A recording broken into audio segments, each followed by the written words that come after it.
This conference will now be recorded. Okay, good evening. I'd like to call to order the June 9th, 2021 meeting of the Tanano Planning Commission. Let the record show that all commissioners are present with the exception of Alex Murray. Oh, no, who let me know that he might be a little bit late. Okay, so let's jump into it. We have some minutes to review from the May 12th, 2021 meeting. Commissioners, let's take a look at those meeting minutes in your packet. Make sure they are as they should be.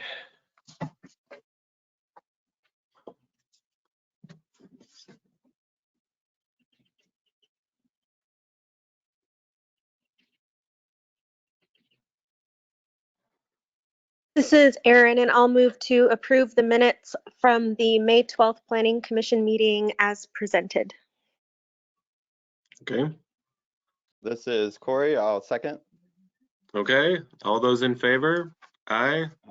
Aye. Aye. All right. There are no, well, Aslan, I assume you want to wait to comment if you want to comment until later on. Yeah, sure. I don't necessarily have comments. Well, I guess we'll see how it goes. Thank you. Okay, you're the only member of the public present, so that's where we are. So yeah, right. This is a public hearing. I represent the public. Okay, mayor's report. I don't think we have anything for that. Probably. Dan, do we have anything in particular? Probably not. Yeah, no. I don't have anything on the mayor's report. I did talk to the mayor, and I talked to him one time. He was on vacation in a hot tub in Montana, so that's the only thing I think really worth reporting. That's the last time I talked to him as well. That's funny. Anywho, okay, moving on. No mayor's report, so we do have a public hearing tonight, which is the main purpose of our presence here. Now we'll move on to tonight's public hearing regarding the proposed zoning text amendments in support of the Southwest Agricultural Business Park on the west side of Tanano. The purpose of the public hearing is to provide the public with the opportunity to both learn about the proposed text amendments and provide comments or suggestions. We'll ask that you keep your computer microphones muted throughout the public hearing until prompted for comments. Following a presentation of the proposed zoning text amendments, I will ask if any members of the public wish to speak. If you wish to comment, you will unmute your microphone and state your name and address. I will then invite you to comment. Everyone interested will be provided an opportunity to comment and be heard by the commission and presenters. Okay. The clerk will be recording everything that is said. This time, I'd like to welcome Dan Penrose with SCJ Alliance, our city planner, who will provide a brief presentation of the proposed zoning text amendments. It's your floor, Dan. Thank you, Chair. And I am going to share my screen here. All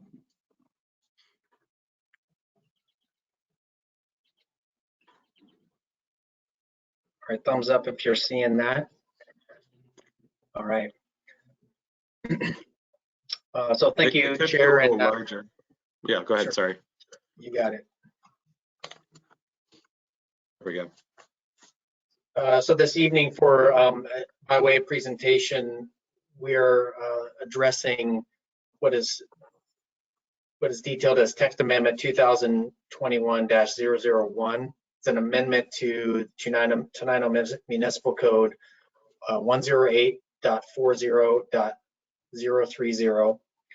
That is a portion of the development code that relates to it's the use table, and it relates to uses allowed in the public semi-public zone. So the request this evening is to consider an amendment to that portion of the code, also to another portion of the code at TMC 108.40.010. Both sections amended to allow value-added accessory agricultural uses in areas currently zoned public, semi-public, through the administrative use process, which would be issued by city staff. The background on this is identical to what we chatted about in May, but for the record and for those who may be in the public and want to get the background on this, the current definition for agricultural uses in the zone does not allow for agricultural related businesses. The city of Tanano owns a parcel in West Tanano where it's adjacent to the wastewater treatment plant, where the Economic Development Council here in Thurston County and the Port of Olympia and a number of others have supported an agricultural innovation park, like a business park for the Southwest Washington region. And the master planning process on that started a number of years ago. The uses contemplated on that particular parcel would be allowed following this amendment process. So the code right now only allows certain types of public and semi-public and institutional uses in this zone. And so by making this tweak to the use table to allow for accessory uses related to agricultural uses, that ag business park on that 13 acres would be allowed to accommodate certain types of buildings and uses that the EDC and the city council are interested in. So there's a background here in the staff report that talks about the focus of the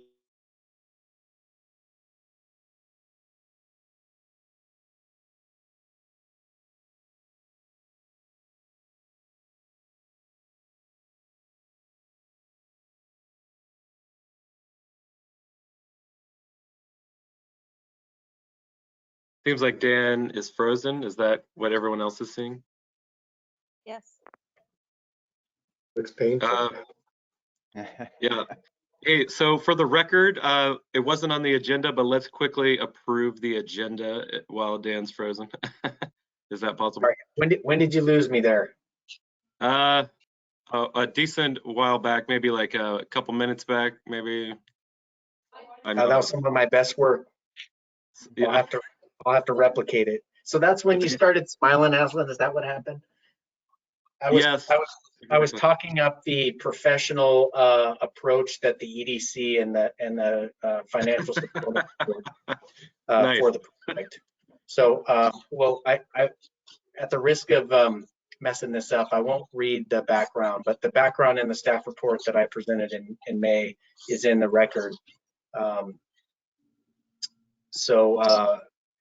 The purpose of this change, as you see as I roll through here, is to allow a series of different businesses to be located on this agricultural innovation site, which is adjacent to the wastewater treatment plant. So over the last several years, we've been working on getting those businesses situated there. The EDC has indicated that we're very close to having a couple proposals for businesses and therefore, building permits and site development permits for uses. So it's time to address the code allowing those uses to occur. So it's the proposal. Any questions on the background before I move on to the proposal? Okay. The proposal is to amend the listed uses and the use schedule to add value-added agricultural accessory uses and require an administrative use permit issued by the city on properties owned public, semi-public. Consistent with this change is a new definition. We have to define uses whenever we put those uses into the use table, so that's the other piece of that.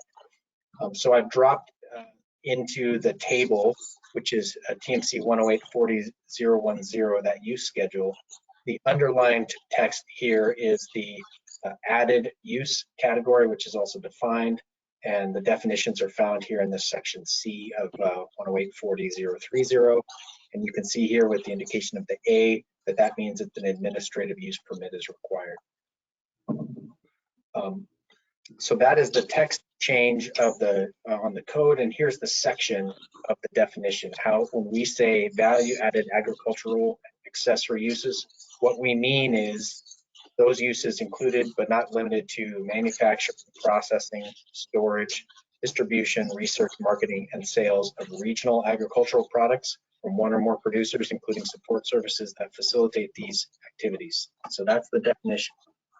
The standard of that, in order to meet that standard, buildings used to produce or process value-added ag products in this zone must be consistent with standards that are found within an approved site master plan. So what I'm going to pull up now, and let me know, are you guys seeing the map? I don't know. Yes. Yes. Okay. Different video conferencing does different sharing there. So I wanted to show you where we're talking about, because when we adjust the when we adjust the text of the zoning code, you change it across the city for the zone, right? You can't just piecemeal and try to target a single parcel. So here's the ag parcel down here, the PSP site. That's what you know as the wastewater treatment plant is on this side, and then the agricultural innovation park would be on this side. You also have all of the Tanano City Park, the quarry, and the school complex is public, semi-public, as well as a portion of the Burlington Northern Santa Fe Railroad corridor, the trestle, and that piece as it goes through town north and south. So when we change it at one spot in the text, we change it across the board. And that's why we've recommended an administrative use process as well as an adopted master plan. Because if we change it to allow it in one portion of the town, we would then have to consider a similar type of agricultural accessory use in these other zones, which may not even, may not be inconsistent. I think you could, potentially see something happening maybe near the park that the city would want to lease some space for some type of business use. And if it has an approved master plan through the city council and it goes through the threshold and passes muster on AUP, then it would be established. That's the map context of the code.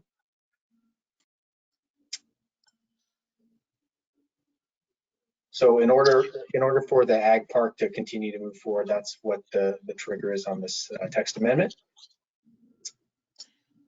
This proposal is subject to a SEPA, to a non-project SEPA environmental review. I prepared that environmental checklist to evaluate the impact. That SEPA checklist, I realize I'm being recorded, but it's about the most boring thing you could imagine. SEPA checklists for non-project actions are, I don't think, in my opinion, I don't think that's what the legislature intended when they asked for people to fill out SEPAs, because, well, that's weird. Blank. That's not right. I can tweak that. What was intended on the SEPA checklist is to go through the environmental impacts, and in many cases, the text amendment doesn't actually do anything physical, right? It just allows a future physical action to occur. So I'll pull up, if you give me a moment, I'll pull up the other version that PDF'd correctly. But on the SEPA environmental review, non-projects, as I said, are kind of a funny little animal, and most of the time they're very high level and kind of process oriented. The real environmental review comes at the time of the project proposal and the permit submittal. So the agricultural innovation park in this example will have to get SEPA review. They'll fill out their own checklist for those buildings. Those buildings are all within the allowance that require that SEPA checklist, and staff will make the determination at that time on the environmental impacts of those proposals. Does that make sense? Yes. Okay.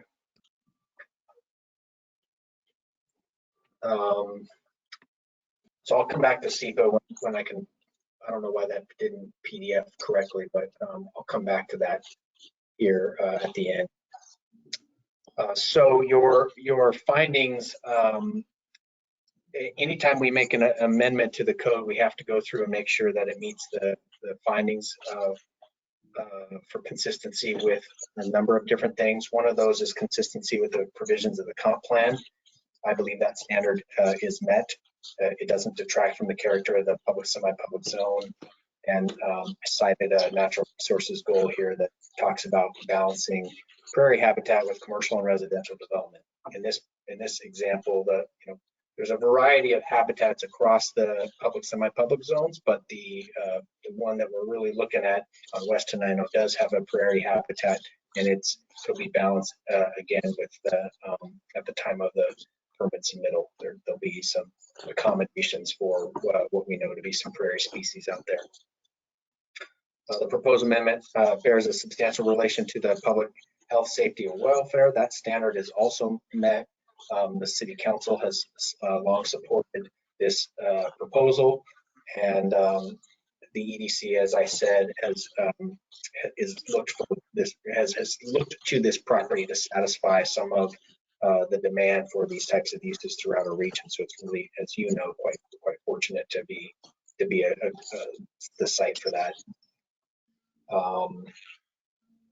And then finally, the proposed amendment is in the best interest of the residents of the city. I write up here that the city's leased the management of the vacant property west of the wastewater treatment plant to the EDC, and the EDC is working on siting businesses for there. So this amendment will allow that process to continue and really to kick off and pull building permits following once the standards are met. Housekeeping wise, the legal notice of the public hearing was advertised in the Tanano Independent on May 20th, 20 days prior to this meeting, so that legal notice has been met. So I'm going to stop sharing my screen and grab that document, and then I can pull it back up and breeze through that SEPA checklist if you wish. But while I do that, are there any questions on the staff's report? Pretty straightforward, it seems like.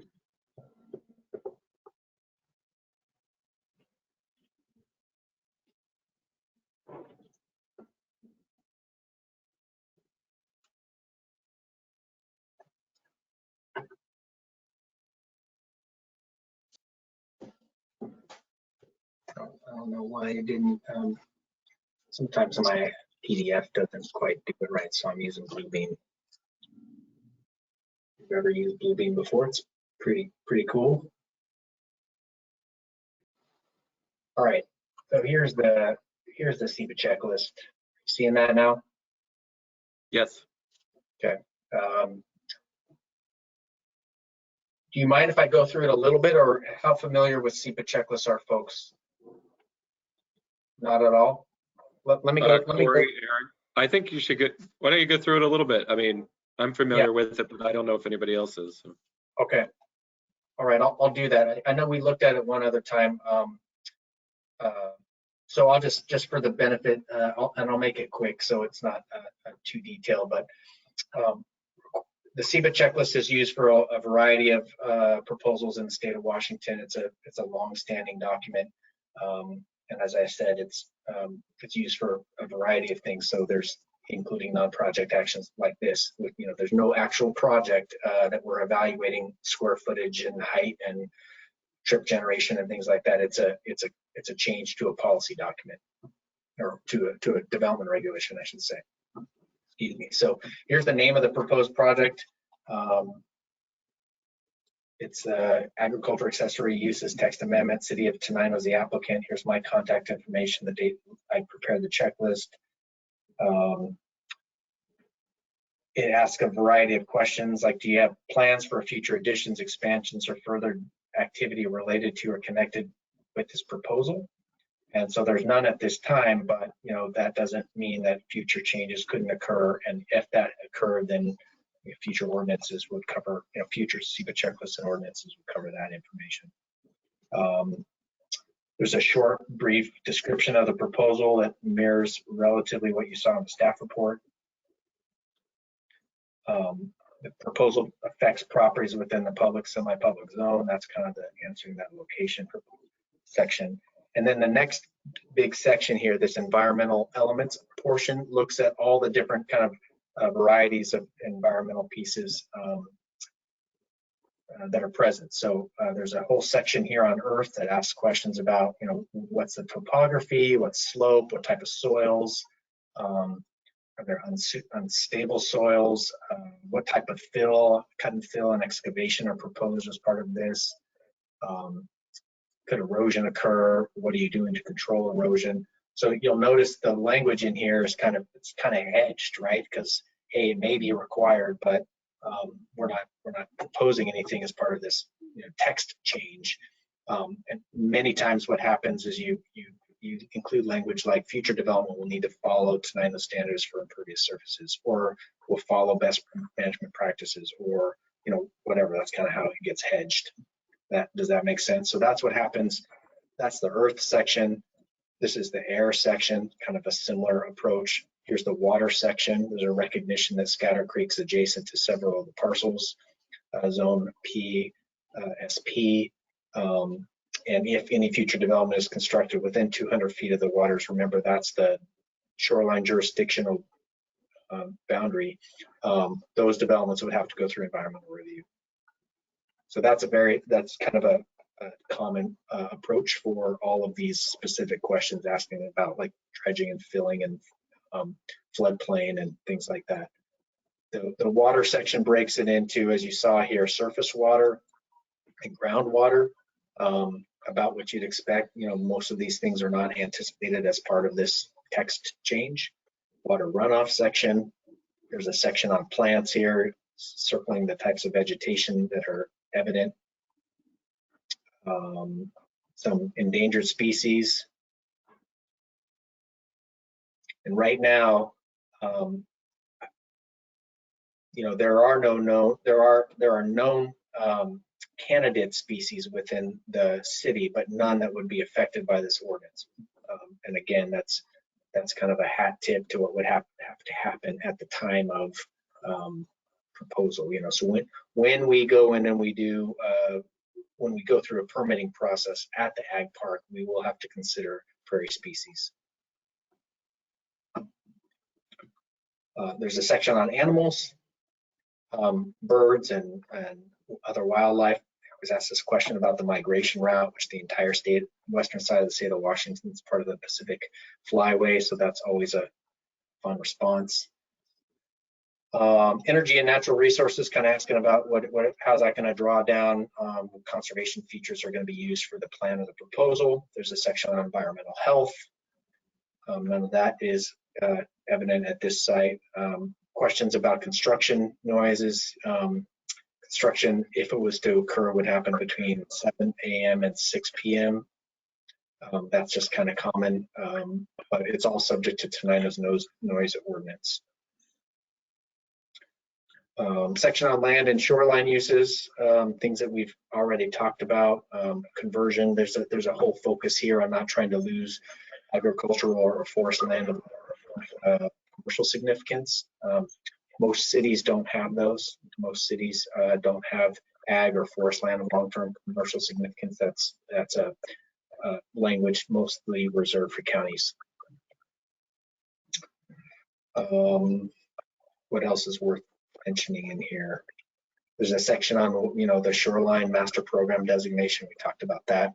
Most of this stuff's urban conservancy, so it'll have to be subject to that piece. And any development that's adjacent, you know, within the critical areas would have to follow the CAO. Section on housing, how many housing units would be provided, what measures to control housing impacts. None of those are part of this. This isn't a residential proposal that is going to add additional density. Aesthetics. Aesthetics are mostly controlled by that administrative use permit process. Same thing with light and glare. The AUP will make sure that those things are consistent and don't shine in somebody's, you know, bedroom window. The most of the PSP is adjacent to residential, So that is a consideration. You know, you have to be careful. You're not being a bad neighbor right out of the gate. So section on recreation. Again, this is all project language. So when it says, would the proposed project displace any existing recreational uses? This is not, it's a non-project. So the answer to that's no. The permitting and the SEPA checklist that come after this, that come as part of that, you know, that'll be a bigger issue because all of the parks in Tanano are zone PSP, right? So that'll have to be a real answer on that one. Historic and cultural preservation, talked about downtown Tanano is a listed historic area guided by limitations to the development that's found in the code. There's questions about archaeological surveys and landmarks and Native American areas to be aware of. So none of those are known to be issues. Section on transportation, obviously the access and the trip generations found in here, none of that's applicable in this case. Public services, questions about police, fire, healthcare, schools, other. Most of those are not applicable. Utility section, how is it served? And then there's a signature area, and then there's a supplemental sheet for non-project actions that asks additional questions for specific to non-project actions. But in most cases, it's about the same response. You know, is the proposal likely to increase discharge to water, emissions or air, production, storage, noise, whatever? Those are all. None of those are going to result from the ordinance itself. Like, you know, approving the text amendment won't do that in and of itself. So most of these end up being not applicable. And that is pretty much it. Any Nice. questions on the SEPA checklist or not at all? I hope that was sort of helpful and I didn't belabor the point too much. Okay, thanks. Nice. Thanks for doing that, Dan.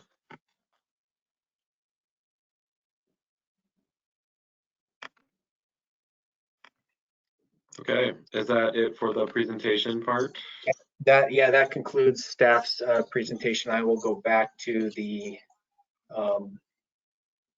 section here for staff report so I can focus on the requested action. Okay. Stop sharing my screen. Unless you want me to keep it up there. I'll leave it up now. Yeah.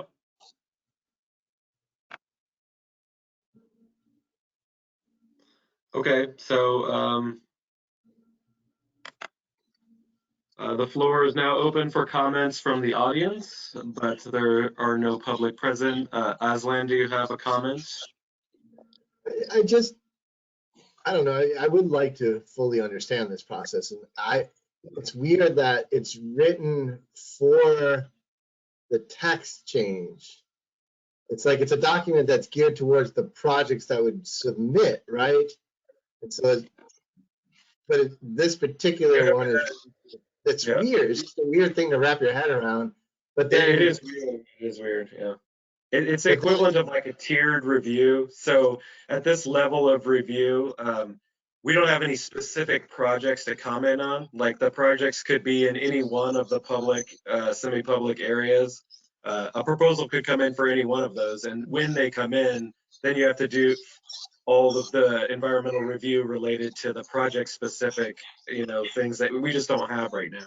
And so all you have to do is take into consideration all of the actions that are like likely to occur as a result of us doing this. And there aren't any actual actions that are definitely going to occur as a result of doing this, although obviously we intend for the ag part to occur, but it will still need to go through, you know, a review. So when we get to this stage of submitting for the ag park, we will have to go through a SEPA review for our project. That's right. But we had to go through a SEPA review just to make the text amendment. Anyways, it's just hard to understand. Okay. Yeah.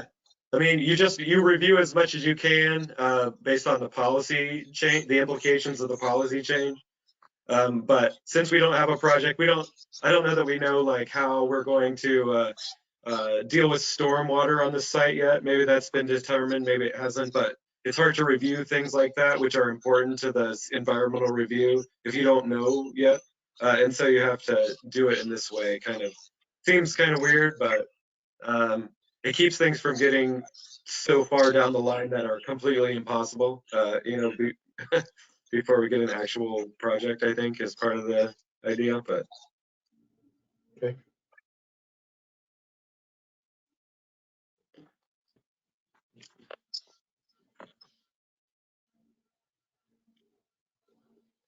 Okay. Yeah, Yeah, I would Joe. just add it's a function of how Washington State does it. And anytime you amend the development regulations, there's very, very limited cases about when you don't have to do SEPA on development regulations. So like if you're changing the city's work policy for full-time from 40 to 36, that wouldn't trigger SEPA, right? But almost anytime you're amending land use regulations, you have to go through this non-project review, and you're trying to do this holistic kind of comprehensive, because maybe take it a different way. If you're changing all of the colors on the map from like residential to heavy industrial, you could presume that there's going to be more environmental impact on the land as heavy industrial than park, open space, and single family residential. So that's one of those environmental reviews, even at a non-project level, where you're trying to make some high level growth assumptions saying, yeah, truck traffic's going to be bad, runoff's going to be worse. And then the public could look at that and kind of weigh in, is this an appropriate change that we want to do? In a text amendment of this sort, where it's really targeted and limited, it does kind of feel funny. So, that's how it is. Okay.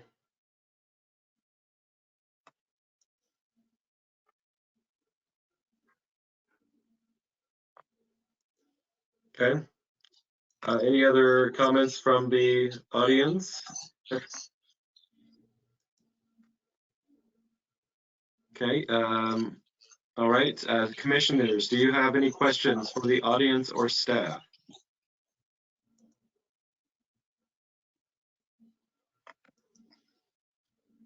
Not hearing any. So this concludes the public testimony portion of the hearing.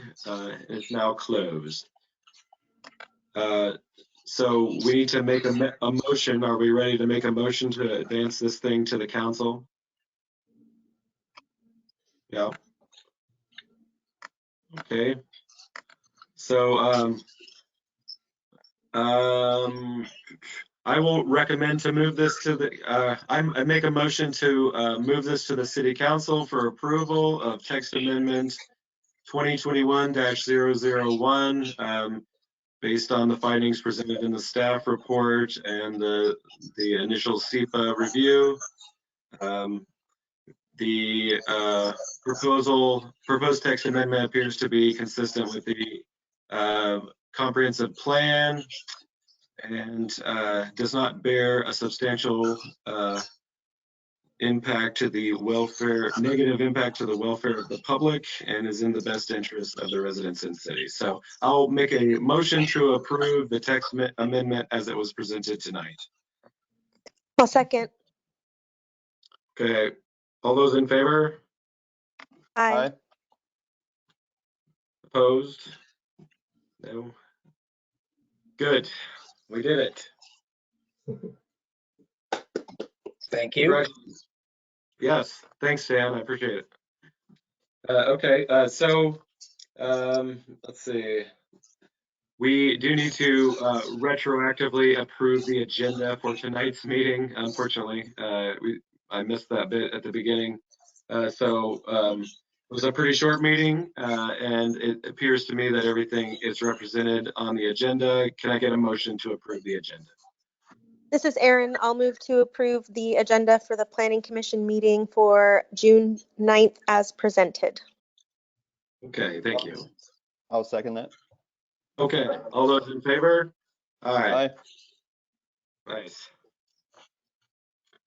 All I right. do have a just kind of a good of the order announcement kind of from planning.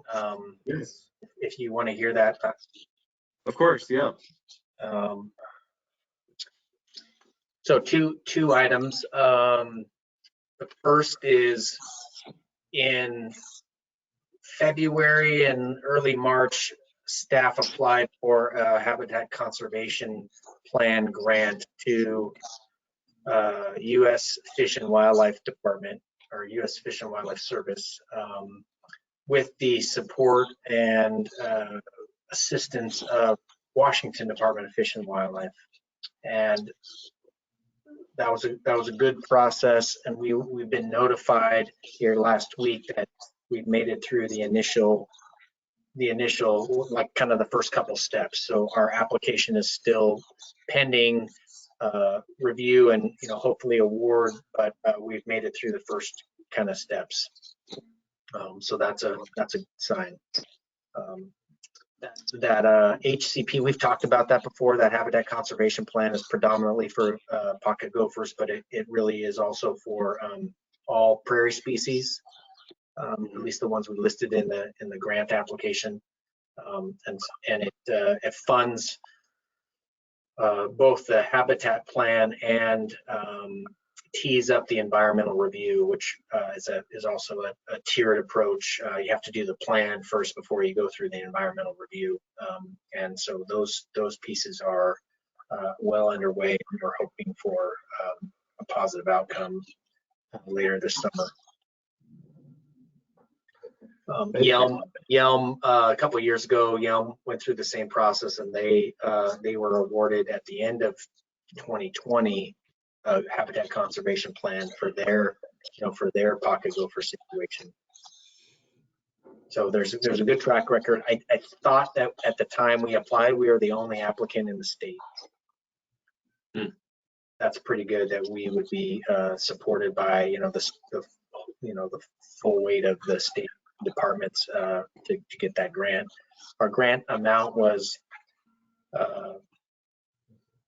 I want to say like low six figures, which by way of reference, Yelm's was like 1.2 million.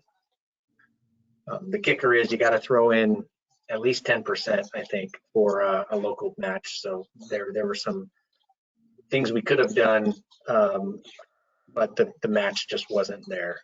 The cash match wasn't there from the city, so that's fine. We'll do what we can, and I think the end goal, if the grant is successful, is to have a citywide habitat conservation plan that you apply to the city for permission to do development instead of going through a federal process. So that's very positive. I did get a call from Brad Thompson at U.S. Fish yesterday, and he was letting me know about the conservation fund piece. But we already knew that like 2 weeks ago. But he did say that he thought that our submission was in a good position to get funded. So Excellent. So that's any other questions on HCP stuff? If we were able to partner up with U.S. Fish and Wildlife or Department of Fish and Wildlife on that, on what they're doing, what would that look like, do you think? If we incorporated our HCP in with what they're doing out there, proposed to do out there, I guess.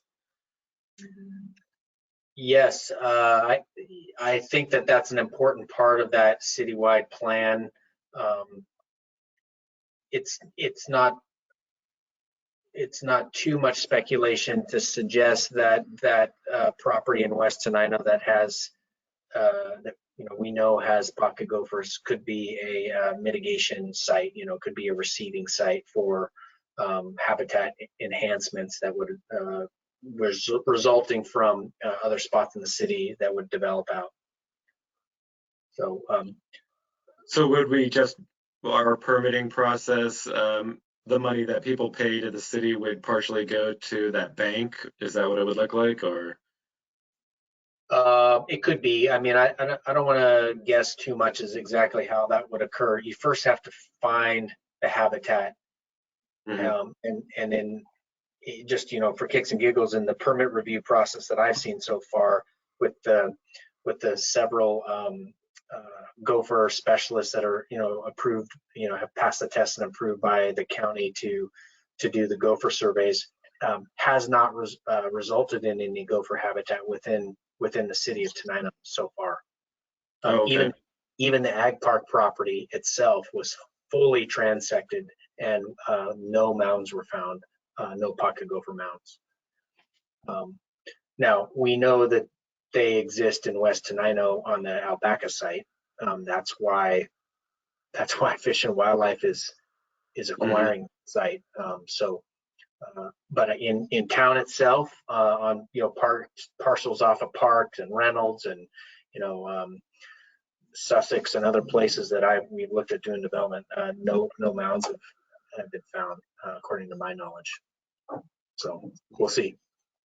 How long is the survey good for? Do you know? Up to 3 years. Okay. So that's so that was a long way around answering your question. First you got to find gophers, before you have to mitigate for the gophers that you found, right? If you don't find any gophers, you may not have to do any fee or any enhancement because there's no take. Right. Of course. The mitigations for the take.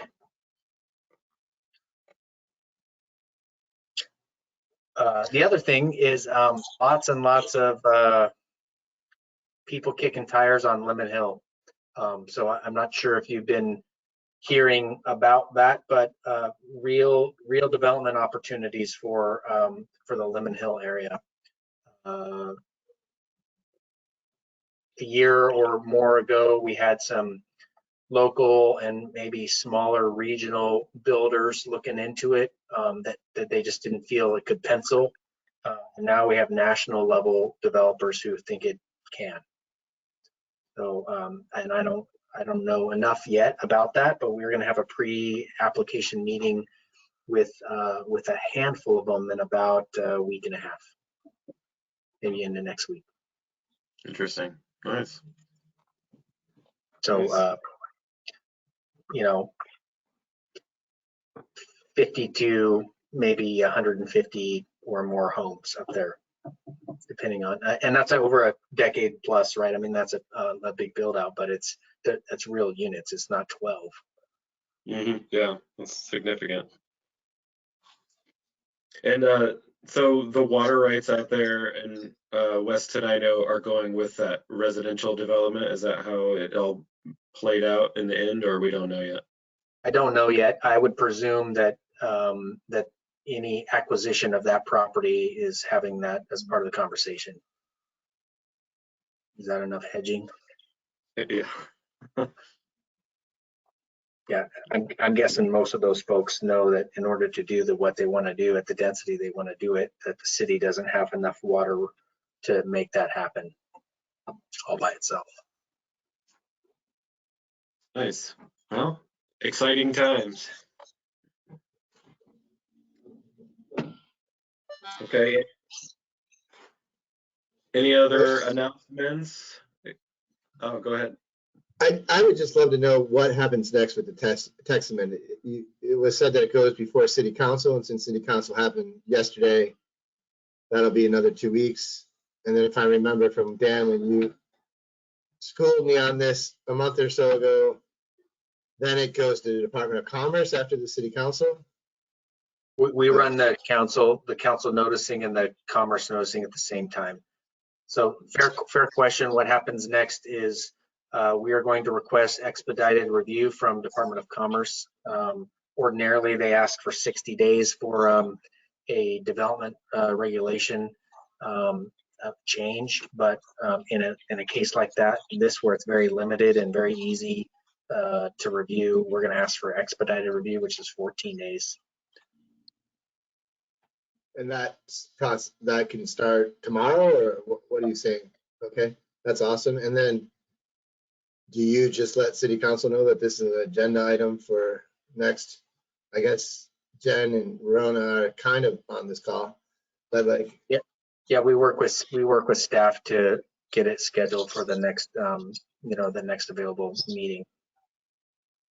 So will Are we going to review the master plan for the Ag Park next meeting, or is that going to be a ways off still?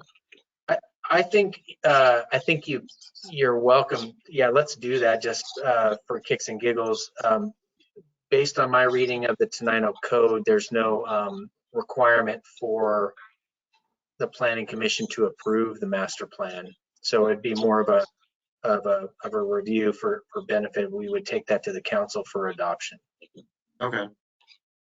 So we don't have to send it to them, or we don't need to hold a public hearing on that. We just Right. just informed about it. Yeah. Okay. Right. So it's city council that approves the master plan? Yeah, they adopt it. I They think adopt through a resolution. You know, it's because it's an arrangement between the the property owner and the city. So in this case, you know, the city's approving its own master plan for city property. Sure. Okay.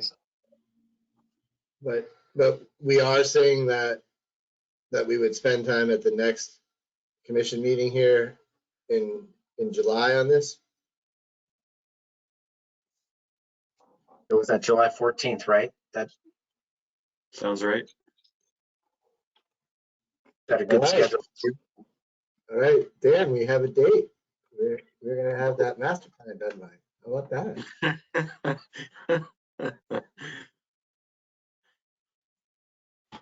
All right, thank you. Yep. Thanks for coming out. Okay. Any other announcements or questions, discussions? No?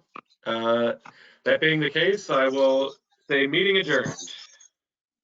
Thanks Thank for you. Ann and your work on that. That was good stuff. Thank you, commissioners, for being here in numbers necessary to move this forward. Thanks. Yeah. Bye, guys. That was good. Yep.